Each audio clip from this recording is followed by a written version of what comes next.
कथेचं नाव आहे मनाची शुद्धता. दोन तरुण साधू उंच डोंगरावर असणाऱ्या आपल्या मठाकडे निघाले होते. रस्त्यामध्ये एक ओढा होता. तो ओढा खूप पाण्याने भरलेला असून खोलही होता. त्या ओढ्याच्या काठी एक तरुण युवती बसलेली होती.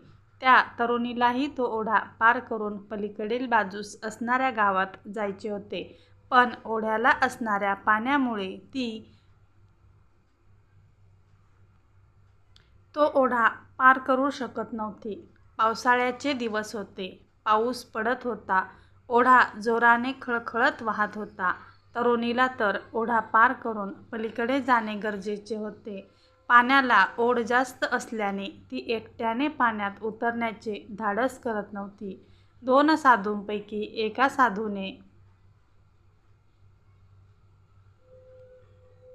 हे दृश्य पाहिले व त्याने त्या तरुणीला विश्वासपूर्वक दोन गोष्टी सांगितल्या व त्या तरुणीला आपल्या खांद्यावर बसवले आणि त्या तिघांनी मिळून तो ओढा पार केला.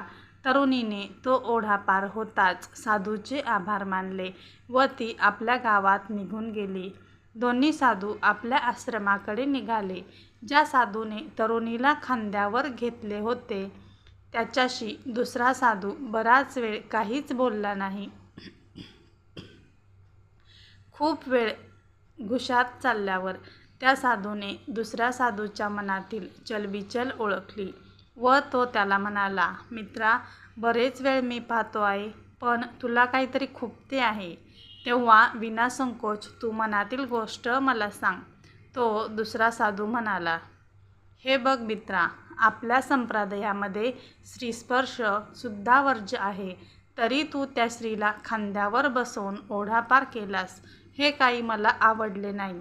स्त्रीकडे बघणे, स्पर्श करणे हे महापाप तू केले आहेस. तेव्हा तू माझ्या मनातून उतरला आहेस. त्यावर तो मदत करणारा साधू म्हणाला, असं आहे तुझ्या नाराजीचे कारण. पण मित्रा, ती स्त्री जेव्हा माझ्या खांद्यावरून उतरली तेव्हाच मी तिला सोडले.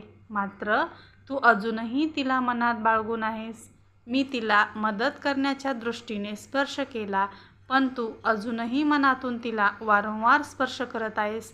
संन्यास याचा अर्थ कुणाचीही सेवा न करता अलिप्त राहणे असा न होता मनातील वासना किंवा विकारावर ताबा मिळवणे असा होतो. ज्यावेळी त्या स्त्रीला मी उचलून खांद्यावर घेतले तेव्हाही माझ्या मनात फक्त सेवेची भावना होती. मग ती स्त्री आहे का पुरुष याचा मी विचार केला नाही.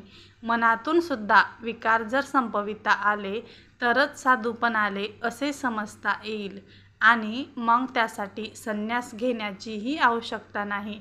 गृहस्थ राहूनही जर विकारावर नियंत्रण करता आले तर त्या व्यक्तीला साधूपण मिळेल. तात्पर्य, मनातून चांगले आचरण असल्यास बाहेरील आचरण हे चांगलेच होते. मनात पाप ठेवून चांगले बनता येत नाही.